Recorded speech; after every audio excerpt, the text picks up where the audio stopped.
Welcome back, everybody. Sirvalorsax here, and I got my Star Trek shirt on. I'm wearing this shirt for a really good reason, because I want to ask you a very important question.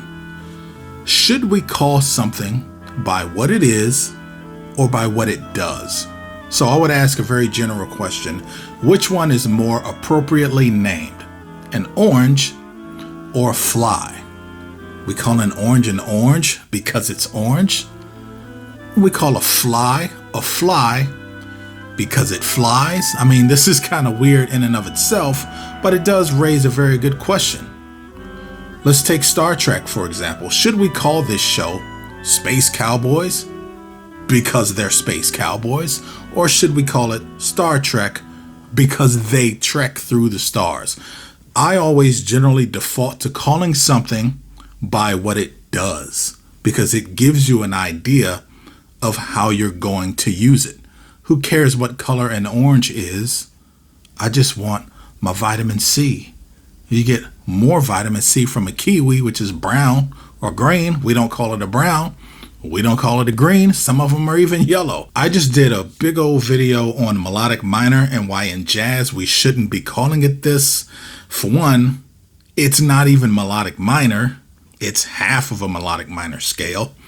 And two, it does not in any way serve the function of what melodic minor does. To make matters even worse, we derive a lot of harmony from what we are calling the melodic minor scale, so we should be calling that scale harmonic minor.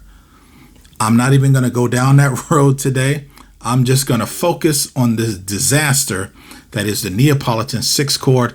Ultimately, why we just do not use it. Another horrifyingly misnamed piece of nonsense is the Augmented 6th chord, which is another chord that we do not use in jazz, except that we do.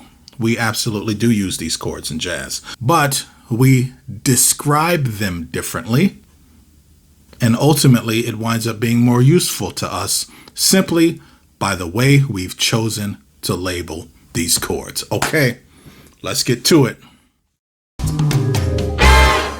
So what is the Neapolitan 6th chord? It is a major triad in first inversion. Whenever you have something 6 in classical, it means that the third is the lowest note in the voicing. That's the first inversion. Second inversion, the fifth would be the lowest note in the voicing. This is very relevant. This triad actually comes from the flat 2 of whatever key you're in, and it is mostly, and in my opinion, most effectively used in minor. So in the key of C minor, we have a D flat major with an F in the bass.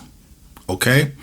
This gives us an F, A flat, D flat. This is very, very commonly used as a substitution for the 4 chord. So back to this question again. Should we label it by what it is, which is an inverted major triad, or should we label it by what it does, which is a type of 4 chord? It becomes an F something instead of a flat 2, 6. All right, so what would we call this if we were to call it an F anything? It is a substitute for an F minor. So what do we call this now? Because if we just look at it, it's an F, A flat, D flat. This is one of the things that you need to take into account. The Neapolitan 6th chord always goes to the 5 chord. The Augmented 6th chord always goes to the 5 chord in classical music. I've written out a little example here, ladies and gentlemen. As you can see in the first line, we have what you would typically find with a Neapolitan 6th chord. With the second line, this is the closest thing in jazz that you're going to find for a Neapolitan 6th chord, which is essentially an altered dominant 7 chord built off of the bass note, which would be the 4 or the C7 flat 13 sharp 9. And then the bottom line here is generally what you just find most often in jazz, which is basically just a minor 2-5-1. Let's take a listen.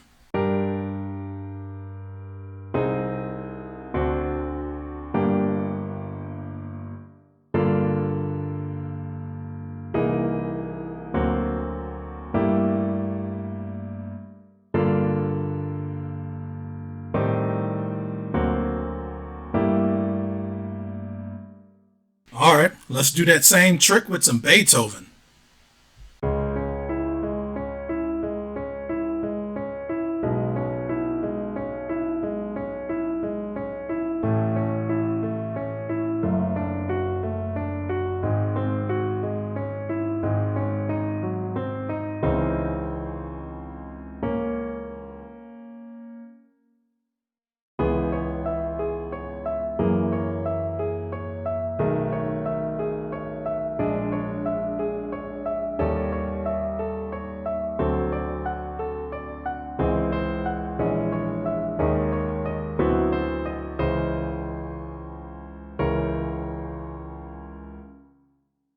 Let's now take a look at the Augmented 6th chord.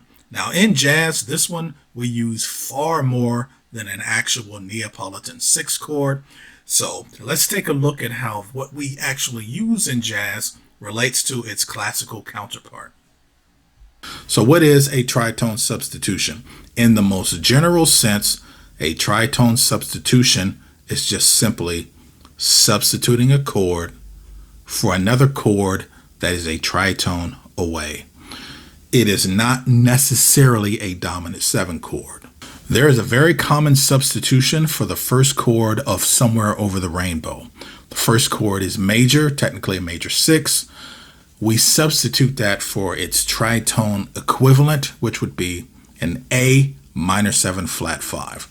This is a tritone substitution. Let's first take a look at Somewhere Over the Rainbow the normal way, and then I'll play it with the tritone substitutions.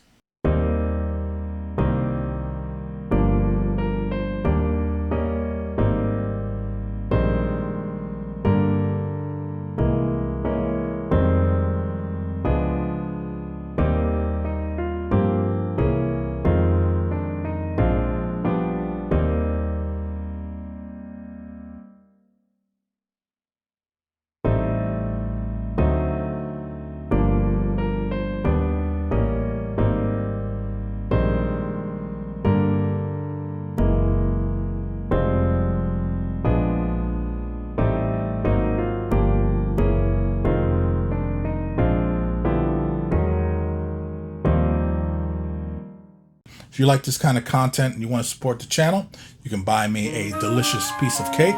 It's like Patreon or Kickstarter, one of these kind of things, one of these donation type of things. And I appreciate those of you who have done that. Thank you a lot. Also, ladies and gentlemen, I do have my All Things Diminished book, my Altissimo book for alto and tenor, available as a digital purchase. That link will be in the description below. Okay. In jazz, mostly when you ever hear anyone talk about a tritone substitution, they're talking about a dominant 7 chord. Okay? Where if you're in the key of C, you have a G7, you substitute the G7 for a D flat 7. These chords share the major third and the flat 7, where the G has a B as a major third, F as a flat 7, the D flat has the B or C flat as the flat 7, and the F as the third.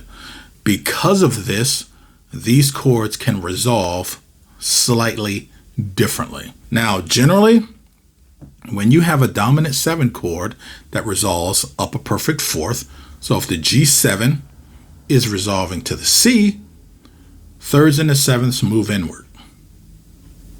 With a tritone substitution, the thirds and the sevenths move outward. Now, I want to explain this because this is not entirely true with jazz. With jazz, one note gets held and then the other one moves. And then with the next chord, that note gets held and then the other one moves. It's this weird kind of like step motion like this. One moves, one stays the same. One moves, the other stays the same. We often say the third goes up, the seventh goes down. So you get this type of thing.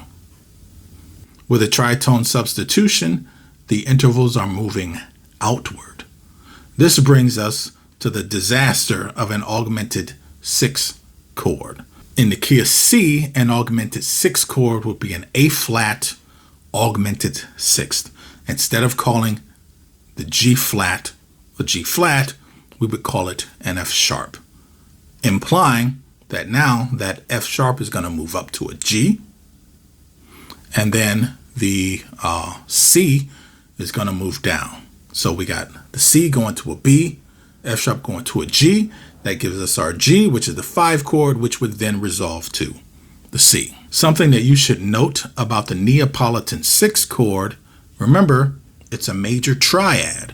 However, because it always goes to the 5 chord, now we're sounding a note that would be the flat 7. So for example, in the key of C, our Neapolitan chord, remember, it's a D flat triad. Because that D flat triad is going to move to a G7, there's our B natural. So that D flat and the B natural is going to give it that inherent dominant 7 sound. Okay, everybody, so let me take you to the chuckle hut real quick.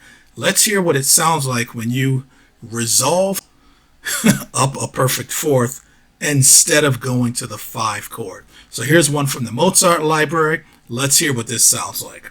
All right, let's do it.